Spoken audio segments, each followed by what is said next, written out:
늘 주님 안에서 승리하시는 우리 모든 성도님들 되시기를 축원합니다. 사람이 살아가면서 필요한 것이 많지요. 하루하루 일어나면 오늘 이것이 필요한데, 자녀들은 이제 아침에 일어나면 아버지 용돈 필요합니다. 그러고 이제 저한테 와서 용돈을 요구해요. 그런데 아마 세상의 모든 사람들이 돈 필요하다는 거는 다 공통적인 것 같습니다. 필요한 것을 얘기하는데 때마다 뭐 필요가 조금씩 달라져요. 배고플 때는 먹을 게 필요하고, 그죠? 돈이 필요한 게 아니라 먹을 게 필요합니다. 피곤할 때는 좀 쉬는 것이 필요하고, 또 외롭고 혼자 있고 지쳐 있을 때는 가족이 필요하고, 이제 그런 거죠.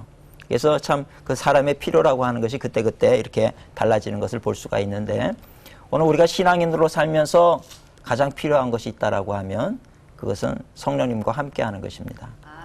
성령의 도우심을 받는 것이 가장 중요한 거예요. 왜 그러냐 하면 성령의 도우심을 힘입어야만 우리가 진짜 승리하는 인생을 살 수 있기 때문에 그렇습니다. 정말 승리하는 신앙인이 되고 싶으면 성령의 충만함을 덧입어야 되는 거예요. 성령의 도우심이 없이는 내 지식으로 이기지 못합니다. 내 어떤 생각으로 이기지 못하고요. 어떤 내가 가지고 있는 명예나 내가 가지고 있는 재물이나 이런 것으로 절대 이기지 못해요.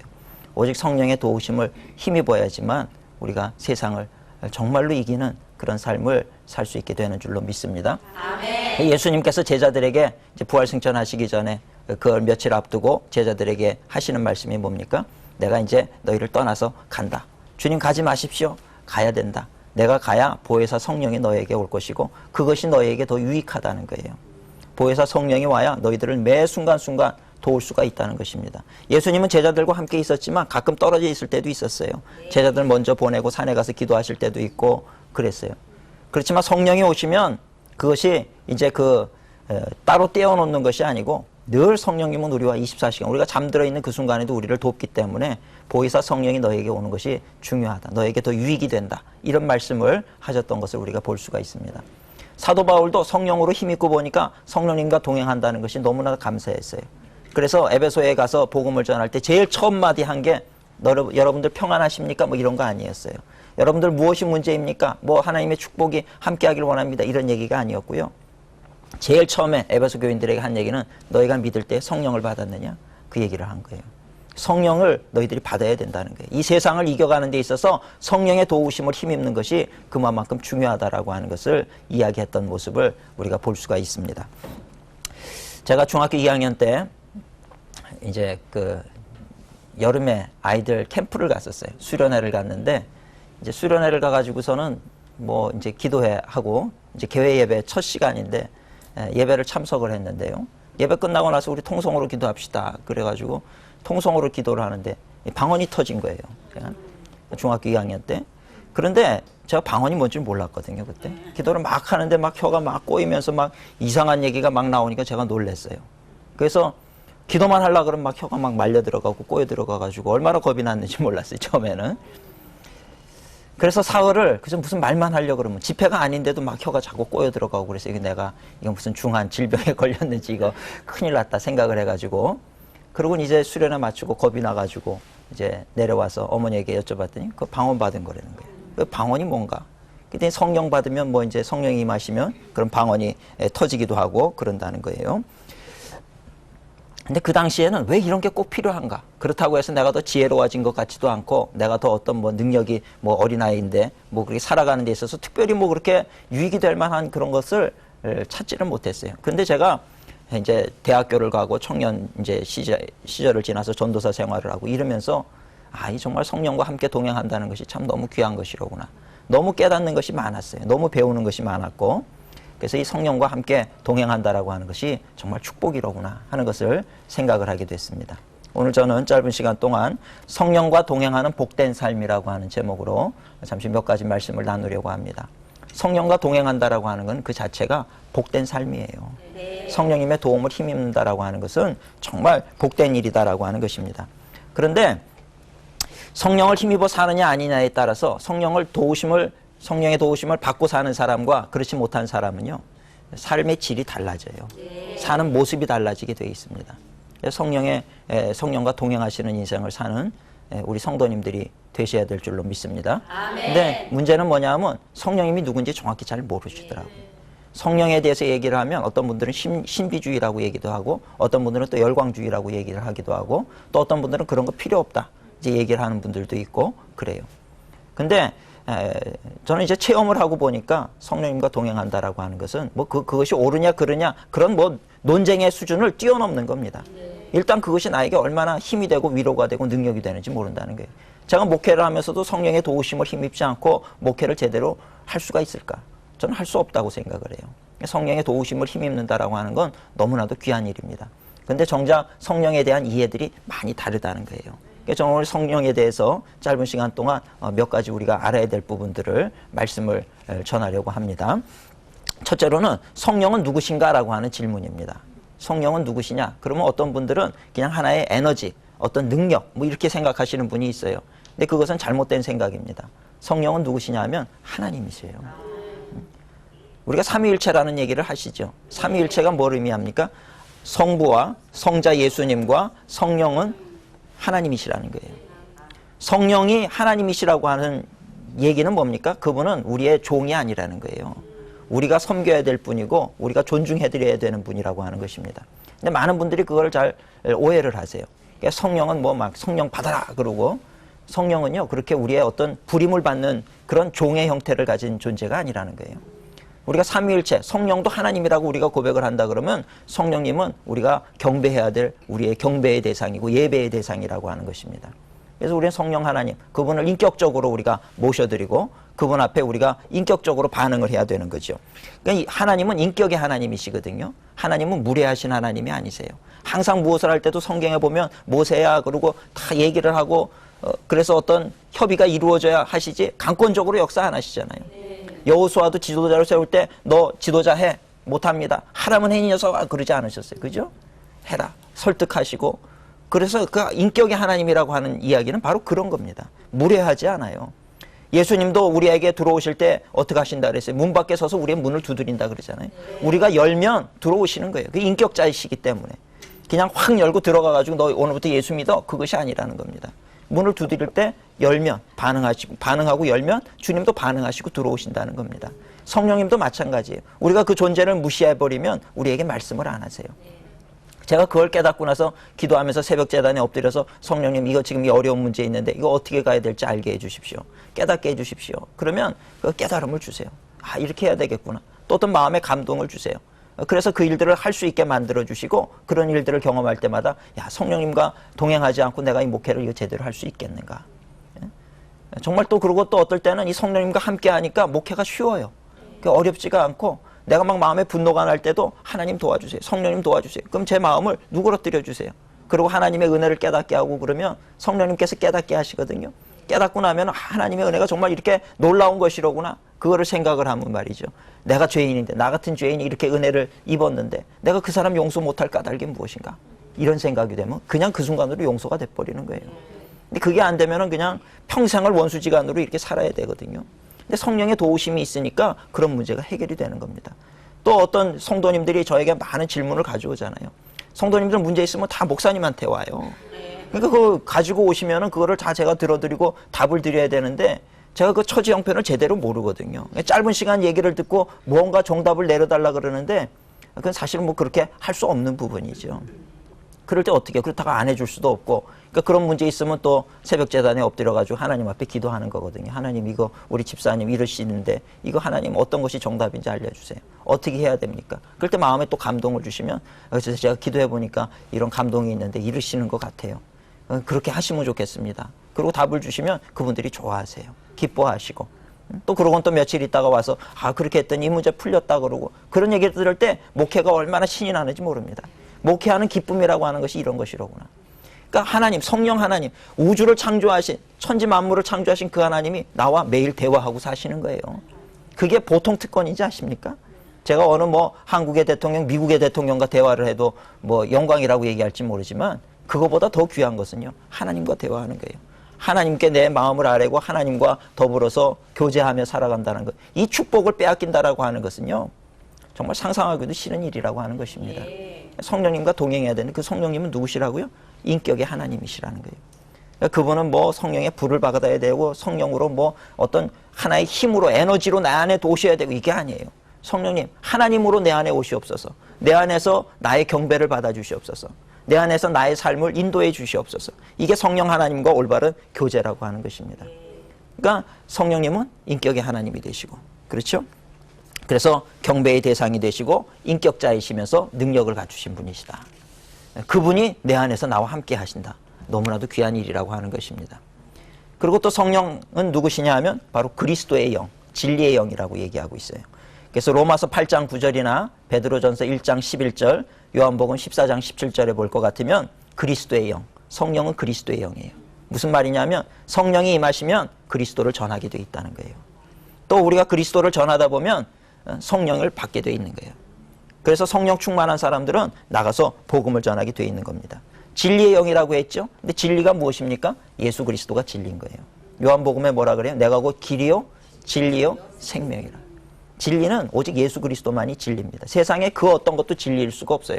모든 것은 다 변하거든요. 변하는 것은 진리가 아니죠. 변하지 않는 것이 진리예요. 근데 예수 그리스도는, 예수님은 내가 곧 길이요 진리요 생명이라. 예수님은 변하지 않아요. 하나님도 변하지 않겠죠. 삼위일체 동일하신 하나님이시니까. 그래서 성경에 보면 하나님은 회전하는 그림자도 없으시다 그랬어요. 사람이 이렇게 서 있으면 나는 안 변한 것 같아도요, 해가 동쪽에서 뜨면 제 그림자가 변해요. 그죠? 길었다가 점점 줄어들었다가 서쪽으로 가잖아요. 근데 하나님은 그거조차도 용납하지 않기 때문에 하나님은 회전하는 그림자도 없으신 분이시다. 그만큼 동일하시고 변치 않는 분이라는 것입니다. 이 세상의 진리는 예수 그리스도, 성자의 하나님, 그분만이 진리라고 하는 것입니다. 그래서 성령은 진리의 영이라고도 얘기하고 또 그리스도의 영이라고도 얘기하고, 그 얘기는 뭡니까? 삼위일체, 세 위격을 가지고 있지만 한 몸이라는 거죠. 그러니까 하나님과 성부 하나님, 성자 하나님, 성령 하나님이 한 분이시라는 거죠.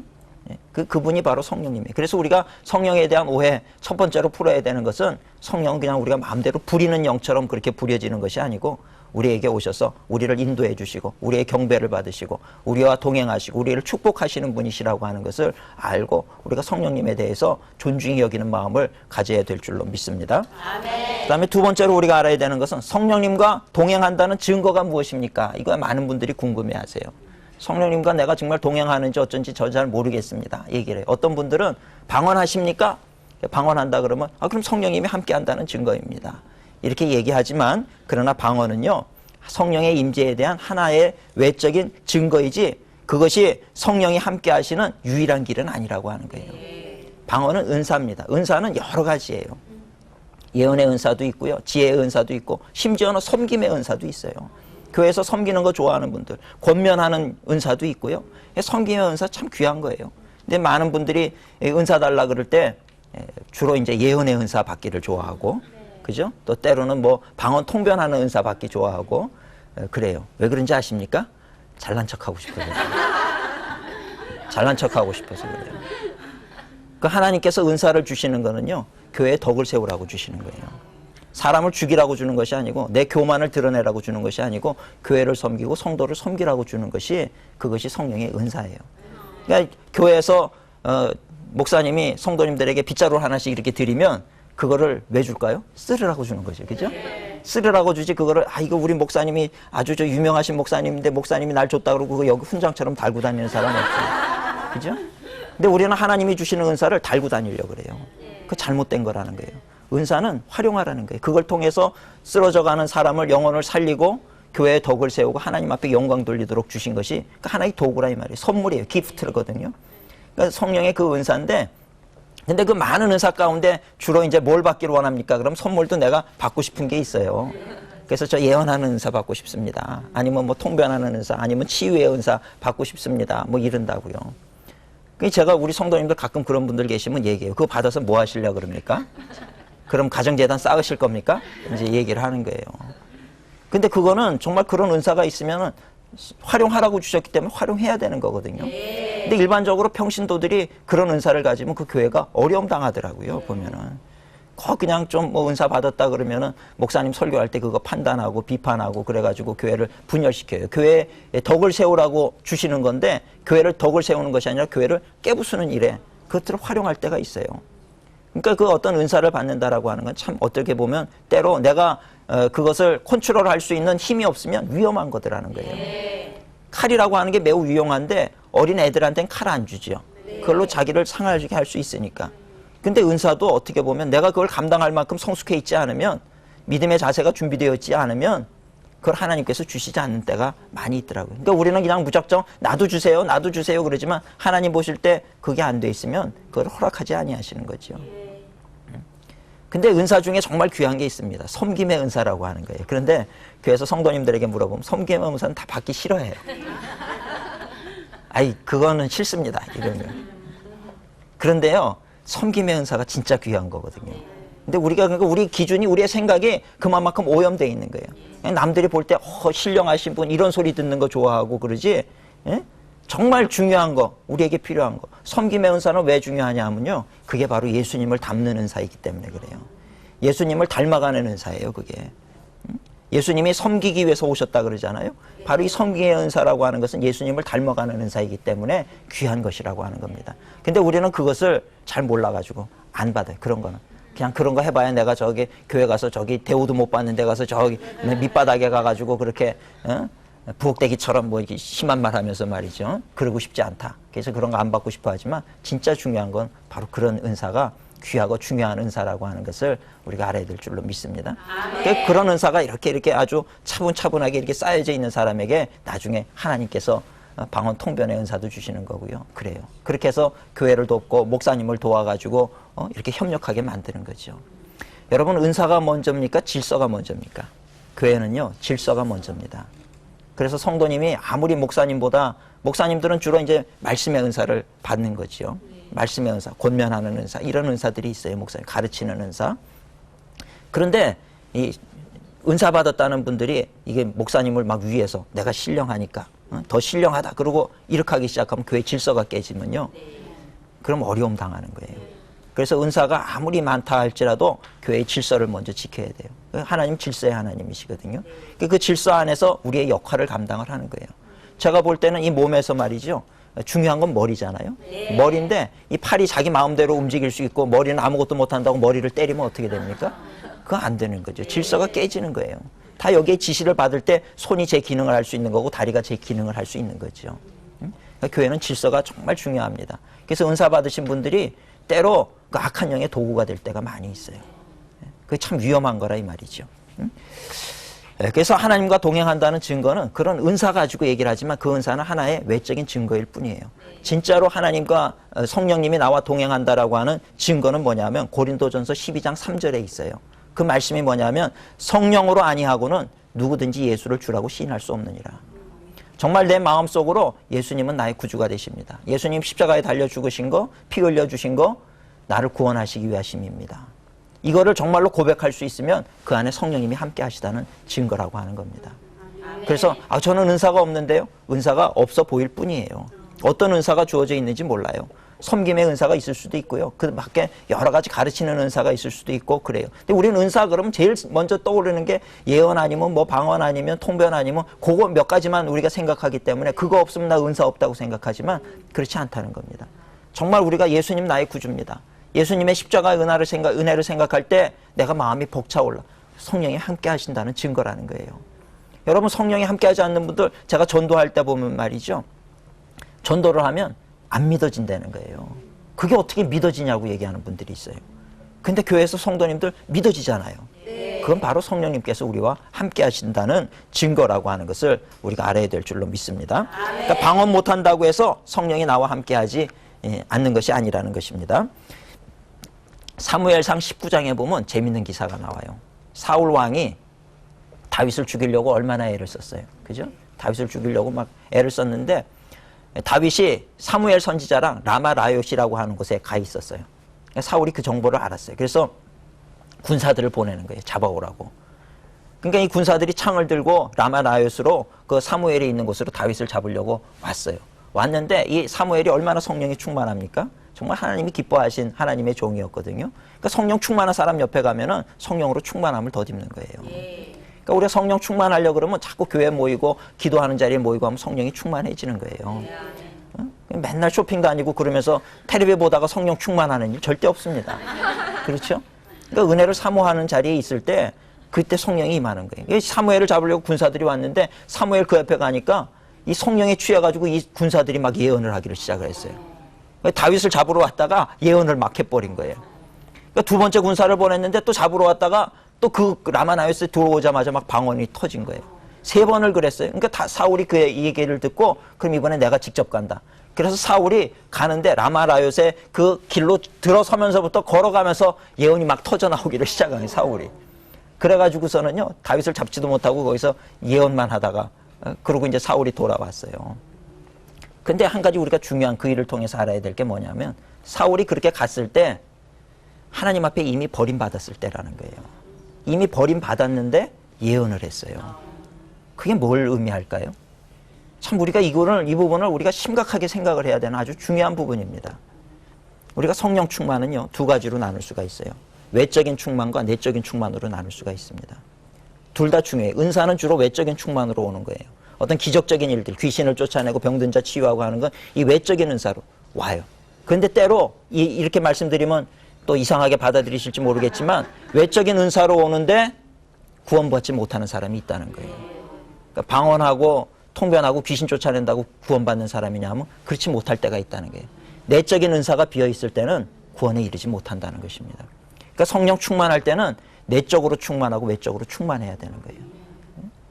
제가 그 근거를 대면 그런 거예요. 마태복음 7장 22절에 보면은 열매에 대해서 하나님께서 예수님께서 가르치시는데 마태복음 7장 22절에 분명히 있는 말씀입니다. 그날에 많은 사람이 나더러 이르되 주여 주여 우리가 주의 이름으로 선지자 노릇하고 주의 이름으로 귀신 쫓아내고 주의 이름으로 많은 권능을 행하지 아니하였나이까 하리니 그때에 내가 그들에게 밝히 말하되 내가 너희를 도무지 알지 못하니 불법을 행하는 자들은 내게서 떠나라.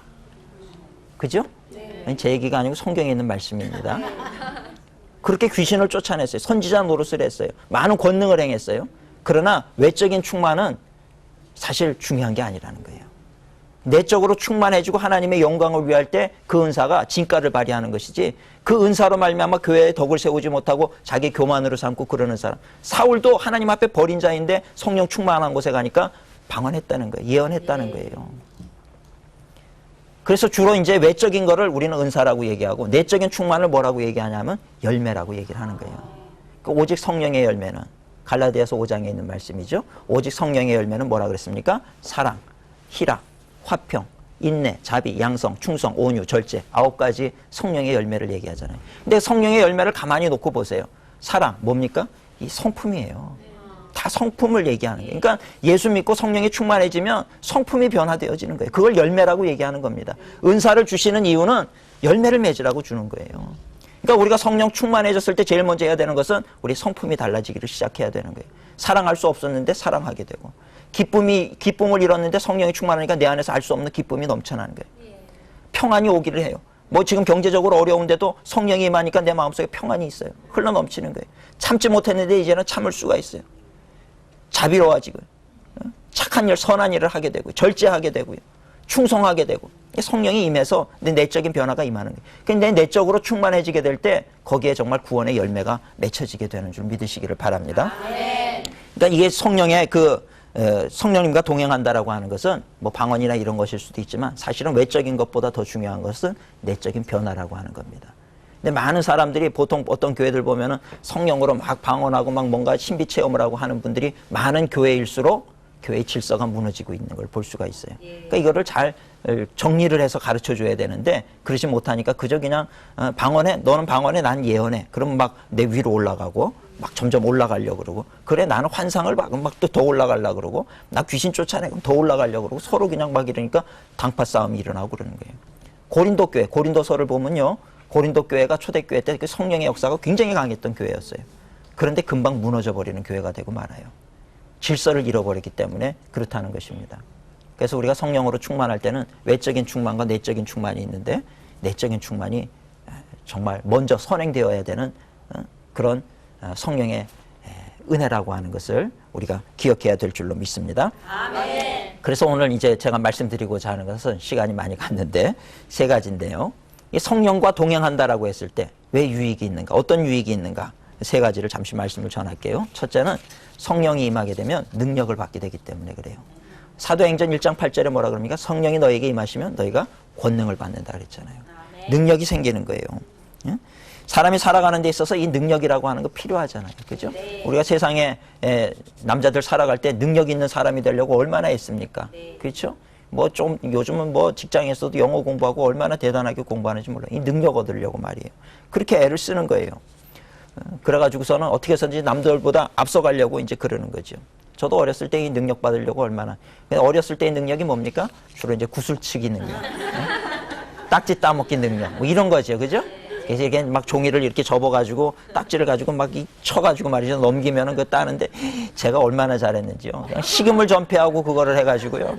뭐 그냥 그 구슬도 말이에요. 이만한 그냥 그 뭡니까? 옛날 설탕통인데요. 거기다가 가득히 그냥 막 담아놓고 말이죠. 뿌듯했어요. 밥 안 먹어도 배가 불렀어요. 딱지도 종이 접은 거 막 이렇게 그런 거 가지고 마분지 접은 거 이런 거 가지고 쳐가지고 막 이겨내면 말이죠. 뭐 세상을 다 얻은 것 같아. 그거 가지고. 지금 가만히 생각하니까 그거 다 어디 갔을까요? 그렇게 귀하게 여기고 막 그 마루 밑에다가 숨겨놓고 이랬는데 무슨 보배처럼 그렇게 숨겨놨는데 그거 다 어디 갔을까요? 저희 지금 참 가만히 생각하니까 그거 다 어디 갔지? 왜 그거 따느라고 그렇게 고생을 했지? 여름에 땀을 뻘뻘 흘리면서 그거 따려고 말이죠. 참 그렇더라고요. 근데 오늘 어른들이 사는 모습도 비슷합니다. 사실 다르지 않아요. 우리가 세상에서 뭘 더 얻고 더 모으려고 얼마나 그냥 남들을 깔아뭉개고 올라서려고 그러고 얼마나 그렇게 해요. 근데 그거 다 모아놓고 나면 아마 그런 생각할 거예요. 허망한 거예요. 이거 왜 모았나 싶고 말이죠. 뭐하러 모았나. 왜 여기에 다 내 시간을 내 인생을 다 여기에다가 이렇게 다 들여놓고 지금 뭐 하는 건가. 어느 날인가 보면 또 그것도 다 없어져요. 근데 내가 영원히 가지고 있지 않습니다. 어느 날인가 보면 다 없어져요. 다 없어져요. 저도 제 구슬이랑 딱지 다 어디 갔는지 모르겠어요. 내가 버리지도 않았고요. 분명히 어디 그 마루 밑에 아직까지 있는지 어쩌는지 모르겠어요. 그러니까 우리가 인생의 그 시간을 사용할 때 그런 세상적인 능력을 가지고 활동을 하는 것은 우리의 삶에 있어서 정말 중요한 게 아니라고 하는 겁니다. 진짜 중요한 거는 성령의 능력을 받아야 되는 거예요. 성령의 능력을 받으니까 달라져요. 사람이 지혜로워져요. 무엇이 중요하고 무엇이 가짜인가를 분별하게 돼요. 무엇이 정말 급한 일이고 무엇이 우선순위인가 그거를 분별할 수 있는 지혜가 생겨요. 사람들과 대화할 때도 누가 진실을 얘기하고 누가 거짓을 얘기하는지 분별력이 생기는 거예요. 어떤 일을 판단할 때도 내가 이것을 할 것인지 저것을 할 것인지 그 기로에 섰을 때 하나님이 원하시는 것을 선택할 수 있게 됩니다. 지혜로워지는 거예요. 베드로가 성령이 충만해져 가지고 나가서 복음을 전하니까 사람들이 듣고 놀랐어요. 저 사람이 누구냐? 나사렛의 그 어부가 아니냐? 어떻게 저렇게 똑똑해졌어? 놀라는 거죠. 성령이 임하니까 지혜가 주어지는 거예요. 또 성령에 임하면 믿음의 능력이 생기는 거예요. 믿음도 생겨요. 예수님이 믿어지지 않았는데 믿어져요. 성경에 있는 말씀이 다 신화 같고 거짓말 같았는데 성령이 임하니까 이것이 진짜라고 하는 게 믿어지는 거예요. 그리고 그 역사가 나타나기를 시작을 해요. 병든 자를 위해서 성경에 믿는 자들에게 이런 표적이 따르니 너희가 내 이름으로 귀신을 내어 쫓고 뱀을 짚고 무슨 독을 마실지라도 해를 받지 아니하고 새 방언을 말하고 병든 자에게 손을 얹은 즉 나으리라. 이것이 믿어지기를 시작한 거예요. 옛날에는 뭐 이런 말이 다 있어. 성경 말씀이 뭐 이런 얘기가 다 있어. 뭐 이런 얘기가 처음에는 성경 얘기를 믿을 수 있는 게 하나도 없었어요. 그러니까 성령이 임하고 나니까 다 믿어지기를 시작을 하는 거예요. 그리고 그대로 행하게 될 때 역사가 나타나기도 하게 되는 것을 우리가 경험하게 되는 거죠. 그러니까 믿음이라고 하는 믿음도요 그냥 생겨지는 게 아니더라고요. 성령님께서 임하실 때 믿음이 생겨지는 거더라고요. 그러니까 그런 어떤 믿음의 능력을 갖게 되는 거죠. 또 성령이 임하게 되니까 담대해지는 거예요. 어디 가나 두렵지가 않아요. 옛날에는 베드로가 말이죠. 그 여자 종에게서도 무서워가지고 너도 그 당이지 그러니까 깜짝 놀래가지고 무슨 소리를 하냐 그러고 내가 예수 모른다고 예수님을 저주하고 도망쳤어요. 저주까지 할 것도 없는데 내가 아니라는 거 그게 너무 강력한 부인은 진짜라니까요. 그죠? 그냥 아니다 그러면 될 걸 막 저주까지 했으니까 그거 진짜인 거예요. 막 그냥 자기 발이 재려가지고서는 그러고 진짜 아니라고 말이죠. 저주까지 하고 도망을 쳤던 그 베드로인데 오순절날 다락방에서 성령 강림을 체험하고 나니까 어떻게 됩니까?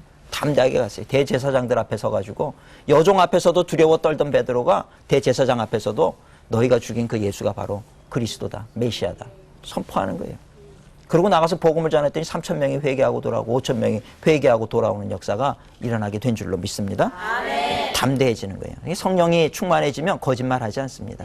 솔직해지게 되는 거예요. 담대해지는 거예요. 두려울 것이 없어져요. 또 성령이 임하게 되면 사탄의 공격도 이겨요. 사탄의 공격을 이길 수 있는 사람은 오직 성령으로 충만함을 덧입은 사람만 이깁니다. 인간의 지혜로는 절대 악한 영을 이기지 못해요. 악한 영의 공격을 끊어낼 수 있는 사람 없어요. 성령으로 충만해야지만 이긴다는 거예요. 속지도 않을 수가 있는 것이고. 그래서 우리가 바로 성령의 능력을 힘입어야 되는데, 바로 이렇게 성령으로 충만해질 때 그 능력이 우리에게 주어지는 줄 믿으시기를 바랍니다. 두 번째로 능력, 어떤 능력을 받아야 되냐면 내 뜻대로가 아니라 하나님의 뜻대로 살게 돼요. 우리가 신앙생활하면서 제일 걸리는 게 뭐냐면 내 마음속으로는 세상 것을 원해요. 그죠? 육신의 소욕을 원하고, 정말 나도 존귀 여김받고 싶고 세상 자랑거리도 좀 있었으면 좋겠고 누구처럼 이렇게 됐으면 좋겠고, 그래서 처음 신앙생활 할 때는 예수 믿으면 그렇게 된다 그러니까 하나님의 도움으로 그렇게 되는 줄 알고 오는 거예요. 그죠? 그래가지고 처음에는 기도할 때 하나님 나도 그거 주세요, 나도 그거 주세요, 이제 그런 기도를 하게 되는 거죠. 근데 그러다가 하나님께서 달라는 그거 안 주시고 성령을 주셨어요. 성령을 주시고 나니까 그거 구하던 게 말이죠, 별로 불필요해 보이는 거예요. 그리고 내가 이거 별로 중요한 것도 아닌데 왜 이걸 놓고 내가 기도를 했는가, 이제 그런 생각이 드는 겁니다. 그게 성령의 역사라고 하는 거예요. 그러니까 처음에는 내가 하고 싶은 거, 내가 이루고 싶은 거, 뭐 그런 것들을 위해서 그렇게 기도하고 그랬는데, 그래서 이기적인 것들을 많이 구했는데 성령이 임하고 나니까 그런 것이 아니라 정말 하나님이 귀하게 여기시는 게 뭔가, 하나님이 나에게 원치 않는 것이 무엇인가, 나로 하여금 포기하기를 원하시는 것이 무엇인가, 그런 쪽에 더 관심이 가기를 시작을 하는 겁니다. 그래서 육신의 소욕이라고 하는 거, 이 강하거든요. 사도 바울 같은 사람도 오호라 나는 공고한 자로다, 누가 이 사망의 몸에서 나를 건져낼 것인가, 그만큼 이 내적인 투쟁이 있었던 거예요. 내적인 갈등이. 그러니까 예수 믿으면 이 내적 갈등이 있는 거는 당연한 거라 이 말이에요. 이 내적 갈등이 없는 사람은 성령이 아직 내 안에 없는 사람이에요. 교회 다니면서도 나는 편하게 다니는데요, 갈등이 없는데요, 뭐 그러면서 나가서 그냥 술 담배 하는 거 그대로 하고, 나가서 그냥 나쁜 짓 하고 거짓말하는 거 해도 꺼리낌이 없어. 그 얘기는요, 아직 그분 안에 성령이 임재해 있지 않기 때문에 그렇다는 거예요. 그냥 성령이 내 안에 들어오시게 되면 그런 것들이 싫어지기를 시작해요. 이 양심의 갈등이 생기기를 시작해요. 이 죽었던 양심이 살아나기를 시작하는 거예요. 뭔가 정말 이 내 마음속에 거리낌이라고 하는 게 생겨지기를 시작을 하는 거예요. 옛날에는 아무렇지도 않게 그렇게 죄짓던 것이 이제는 부끄러워지기를 시작을 하는 거예요. 양심이 살아나는 거죠. 그러면서 하나님이 원하시는 일 가운데로 우리가 나아가게 된다라고 하는 것입니다. 우리 교회도 성령으로 충만함을 받고 변화된 성도님들 고백을 듣고 간증문을 보면 참 기가 막힌 것들이 참 많이 있어요. 어떤 분들이 평생을 그냥 이기적으로 살고 물질 벌면 헌금도 안 하고 그냥 남을 돕지도 않고 내가 끌어안고 살았는데, 누가 누구를 위해서 내 물질을 희생한다라고 하는 건 상상할 수도 없었는데, 성령이 임하고 나니까 이웃들을 향해서 자기의 주머니를 털기 시작하더라는 거예요. 그들을 위해서 사용하기를 시작을 하는 거예요. 그렇게 변화가 되는 거예요. 옛날에는 잘 사는 사람이라고 해도 부러워했는데, 잘 사는 사람들 부러워했는데, 성령이 임하고 나니까 이제는 그들이 예수 안 믿으면 불쌍해 보인다는 거예요. 거꾸로 됐죠. 세상 사람들은 저 사람이 나보다 잘 살아요, 분명히 잘 사는데 예수를 안 믿으니까 불쌍한 마음이 드는 거예요. 그래서 이분이 가가지고 예수 믿으셔야 된다고 복음을 전하기를 시작을 했어요. 그때 그분이 아이고 당신이나 믿으라고, 안 믿으면 큰일 난다고 막 불쌍히 여기는 마음을 가지고 그러니까 이분은 예수는 안 믿지만 이 사람보다 훨씬 잘 살거든요. 그러니까 보니까 웃기는 거예요. 아니 이 사람 자기 지금 나한테 저럴 처지가 아닌데 왜 저러나. 그런데요, 중요한 거는 뭐 물질을 얼마나 가졌느냐가 아니라 안 믿으니까 불쌍하게 여겨지는 거예요. 그에게 복음을 전해야 되겠다는 생각이 드는 겁니다. 예수 믿어야 된다고 복음을 전하는 거죠. 가난한 사람을 보니까 그냥 눈물이 줄줄 흘러요. 가난한 사람을 보면 그래가지고 가가지고 복음을 전하고 예수 믿으셔야 된다고 그러고 복음을 전하게 되고 말이죠. 자신의 마음속에 이런 눈물이 있었다는 걸 자기 상상할 수 없다는 거예요. 그분 고백이 그래요, 우리 성도님 가운데. 그래서 그게 바로 성령이 임하셨다는 증거라 이 말이에요. 성령이 임하는 증거는 그렇게 오는 거예요. 제가 그분한테 그랬어요. 집사님에게는 진짜 성령이 오셨어요. 진짜 성령이. 그런 거에 대해서 누구를 볼 때 불쌍한 사람 봐도 긍휼히 여기는 마음도 안 생기고, 그러면서 혼자서 교회에서 그냥 방언만 그냥 소리 지르고 해가지고 옆 사람 기도도 못하게 만들고 시끄럽게 만들고, 오히려 내가 더 그냥 유창한 방언한다는 걸 막 알리기 위해서 그러고 있으면요, 제가 좀 절제하라 그러고 싶을 때가 있어요. 좀 절제하십시오 그러고 싶을 때가 있어요. 삶으로 나타나는 거거든요, 삶으로. 근데 그분은 그런 얘기를 해요. 가난한 사람 보고 안 믿는 사람 보면 눈물이 나대는 거예요. 예수님의 마음이 담겨있기 때문이라는 거죠. 진짜 당신은 진짜 성령을 받은 겁니다. 성령님이 함께 하신다는 증거는 그렇게 오는 거예요. 그러니까 우리가 이런 좀 요즘 시대 같을 때 이런 것들이 좀 분명하게 좀 정리가 되면 좋겠어요. 그렇지 않고 그저 그냥 막 뭔가 뜨겁게 기도하고 뭔가 그냥 막 그렇게 하면 그게 무조건 좋은 거라는 식은 굉장히 위험하다는 것입니다. 그렇게 달라지는 사람이 어떤 분은 또 그래요. 아, 목사님 저는 돈이 너무 좋았는데 돈을 너무 사랑하는 분이에요. 돈이라면 무슨 짓이라도 다 할 수 있을 것 같았는데 성령이 임하고 나니까 이게 별로 안 좋아진다는 거예요. 놀랍지 않습니까? 그 참 특이한 분도 봤어요. 저는 성령이 임해도 좋던데 저분은 어떻게 성령이 임하니까 그게 안 좋다는 거예요. 예? 그래서 저렇게 하나님께서 마음을 또 부어주시기도 하는구나. 저렇게 참 귀한 분들도 있구나. 어떤 분들은요 담배에 인입하겠어요. 교회 다니면서 이거 못 끊는 거예요. 담배 피는 거를 절대 못 끊어요. 근데 어느 날 정말 어느 날인가부터 아침에 일어나가지고 또 그냥 일어나자마자 이 성경을 큐티를 안 하고 담배 한 대부터 펴야 되는데 탁 일어나가지고 담배를 딱 물었는데 갑자기 헛구역질이 나는 거예요. 그래서 다시 왜 일어나? 그러고 물었는데 또 헛구역질이 나고 도저히 이거를 필 수가 없고 냄새만 맡아도 막 골이 아파가지고 그날로 끊어버렸어요. 그런 분들이 있더라고요. 창에서 하나님 참 정말 놀라우시다. 하나님 역사하시는 방법이 참 놀랍구나. 그런 생각을 해보기도 했습니다. 성령의 도우심을 힘입으면요 하나님이 기뻐하시는 삶이 뭔지를 알게 돼 있어요. 그리고 하나님 기뻐하시는 그 삶이 나에게도 기쁨이 됩니다. 그전에는 성령이 임하시기 전에는 하나님 기뻐하는 거는 내가 정말 제일 하기 싫은 것들 그랬는데요 성령이 임하고 나니까 이제는 하나님 기뻐하시는 일이 곧 나의 기쁨이 되는 거예요. 어려움이 있어도 내가 그것을 감당하려고 그래요. 이제 성령이 임하시면 내 뜻대로가 아니라 하나님의 뜻대로 살 수 있어요. 근데 우리가 인생을 살면서 내 뜻이 아니라 하나님의 뜻대로 살아간다라고 하는 게 얼마나 귀한 일인지 몰라요. 하나님의 뜻대로 살았으니 나중에 하나님 앞에 가면 어떻게 되겠습니까? 칭찬받는 거죠. 착하고 충성된 종이라고 칭찬받는 거예요. 내가 아무리 많은 일을 해도 그게 하나님의 뜻이 아니면요 칭찬 못 받아요. 그렇잖아요. 근데 정말 하나님께서 기뻐하시는 일을 성령의 지혜로 말미암아 성령이 깨닫게 하시고 그거 하게 만드시고 그래서 하늘나라의 상급도 쌓이고 하나님 기뻐하실 뿐만 아니라 우리가 세상 사람들에게도 존귀 여김 받는다 이 말이죠. 정말 이 하나님의 그 은혜 가운데 산다라고 하는 것, 하나님의 인도하심을 받으면서 산다라고 하는 것이 정말 중요한 줄로 믿으시기를 바랍니다. 아멘. 그래서요 성령을 힘입게 되면 하나님의 뜻대로 살면서 내 성품도 달라지게 돼 있어요. 말도 달라지고요.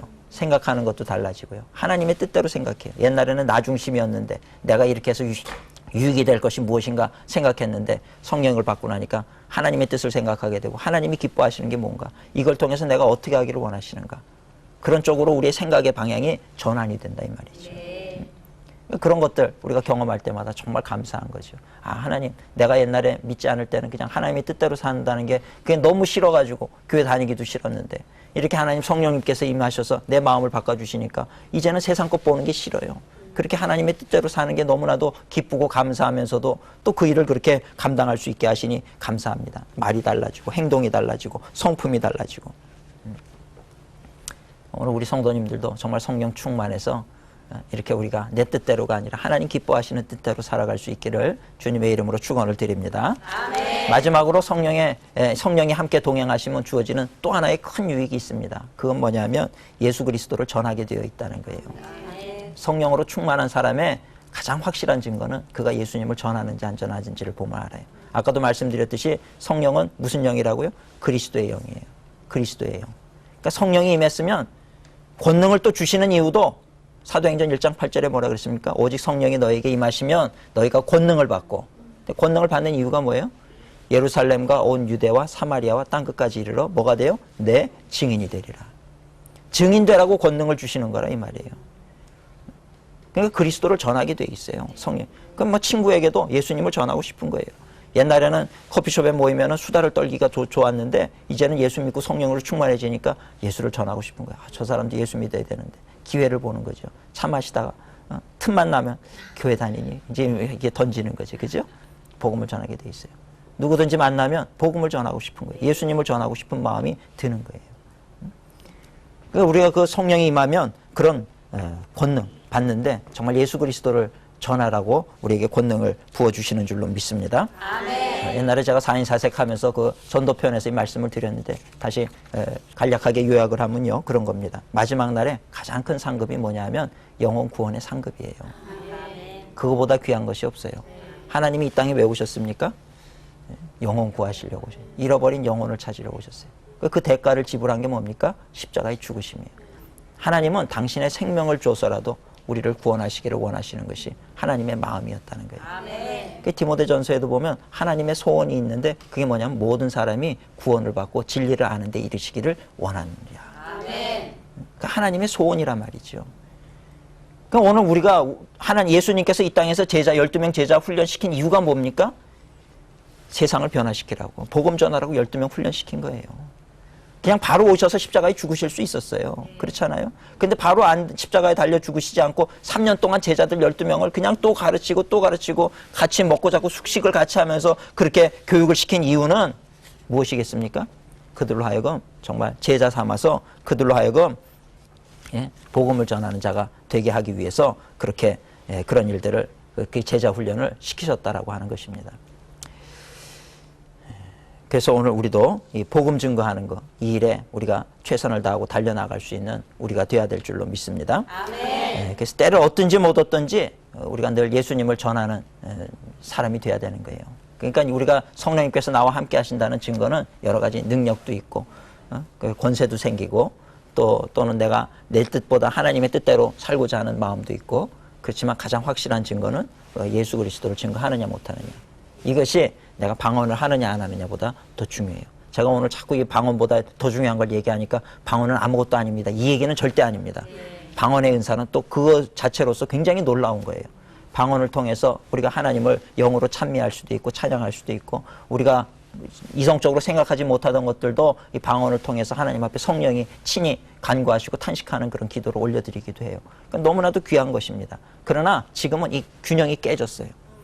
오직 방언만, 방언파가 생길 정도로. 그건 아니라는 거예요. 외적인 것보다 더 중요한 것. 외적인 것에서 시작하지만 결국 그것은 내적인 열매로 이어져야 된다는 것입니다. 외적인 것으로만 끝나버리면 그건 아무것도 아닌 게 되고 말아요. 그렇게 됐을 때 마태복음 7장 22절에 있는 말씀처럼 예수님께서 주여 주여 하는 자들마다 다 구원받는 게 아니라는 거예요. 불법을 행하는 자들은 내게서 떠나라. 귀신 아무리 쫓으면 뭐하냐는 거예요. 영혼을 살리는 게 더 중요하다는 것입니다. 그래서 오늘 우리가 그 가장 확실한 증거는 예수님이 전하고 싶은 거예요. 예수님이 전하고 싶고 예수님을 자랑하고 싶고, 그런 분들은요, 방언 못해도 저는 그분에게 분명히 얘기합니다. 당신에게는 성령님이 함께 하십니다. 아멘. 성령이 함께 하시는 그 확실한 증거, 그것이 더 확실한 증거라고 저는 얘기하는 거예요. 오늘 우리가 정말 성령님께서 나와 함께 하신다는 그 증거를 우리가 분명히 하시고 복음을 전하시기를 축원합니다. 중요한 건 말이죠, 사도 바울도 그렇고 저 어디 로마까지 감옥에 들어가면서까지 복음을 전하려고 그랬어요. 우리 여기 한국에도 양화진 있잖아요. 거기 제가 가끔 가거든요. 양화진 그 외국인 선교사들 묘역입니다. 그 이역만리에서 와가지고 복음 전하려고 와가지고 이 조선 땅에 얼마나 우리 그 유교주의 사상에 말이죠, 밥을 안 먹고도 에헴 그리고 이러던 거기에 그 언더우드라고 하는 선교사님은 되지 않는 조선의 마음이라는 글을 썼잖아요. 도대체 저들의 속내를 알 수 없다는 거예요. 양반들 어떻게 해요? 싫어도 좋은 척하고 좋아도 좋은 척하고 도대체 복음을 받아들이는지 안 받아들이는지 알 수가 없다는 거예요. 그렇죠? 또 여자들은 원래 교회는 원래 여자분들이 더 많잖아요. 네. 이 여자들 만나려고 그러니 다 가마 타고 다니는 거예요. 만날 길이 없는 거예요. 도대체 이제 속이 상한 거죠. 그래서 이게 도대체 하나님이 이 땅이 변화되겠습니까? 이 땅이 정말 변화되는 나라가 되겠습니까? 너무 답답해서 그런 글을 썼는데 채 100년이 지나기 전에 엄청난 부흥의 역사를 이루어내지 않습니까? 하나님의 역사가 그렇더라는 거예요. 근데 양화진에 가면 참 숙연해져요. 저분들은 우리에게 복음을 전하기 위해서 이 땅에 와가지고 어린아이들 태어나자마자 풍토병에 죽었어요. 그 어린아이들 그냥 태어나자마자 한 달도 못 살고 죽은 그 아이들의 그 무덤도 있단 말이에요. 가족이 다 오자마자 아내가 젊은 22살 나이에 오자마자 풍토병 걸려서 죽고 말이에요. 그래도 복음을 전하려고 온 거예요. 양화진에 가면 이 숙연해져요. 우리가 지금 복음의 빚진 자인데 이 복음을 증거해야 되는데 우리가 지금 무엇을 하고 있는 것인가? 정말 복음 전하고 예수 그리스도의 사랑을 전해야 되는데 탈북자들 얘기 들으면요, 정말 눈물 없이는 들을 수가 없습니다. 거기서 예수 믿으려고 애쓰고 탈북을 해가지고 예수님을 알고 그러니까 변화가 돼가지고요. 근데 내 땅, 내 조국에는 예수 믿는 사람이 없으니까 고향에 가서 우리 어머니에게 복음 전해야 된단 말이에요. 그런 얘기 들으면요, 아주 가슴이 미어집니다.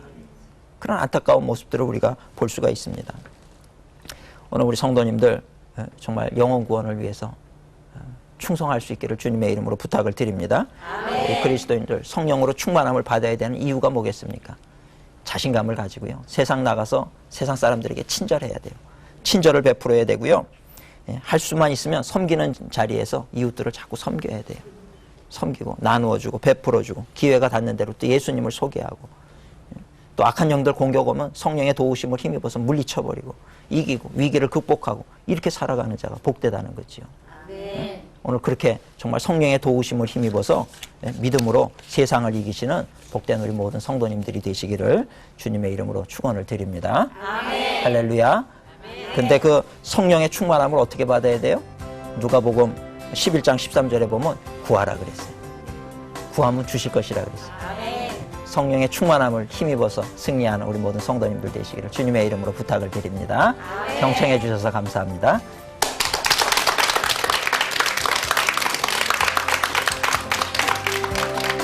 오늘 우리가 신앙인으로 살면서 가장 필요한 것이 있다라고 하면 그것은 성령님과 함께하는 것입니다. 성령의 도우심을 받는 것이 가장 중요한 거예요. 왜 그러냐 하면 성령의 도우심을 힘입어야만 우리가 진짜 승리하는 인생을 살 수 있기 때문에 그렇습니다. 정말 승리하는 신앙인이 되고 싶으면 성령의 충만함을 덧입어야 되는 거예요.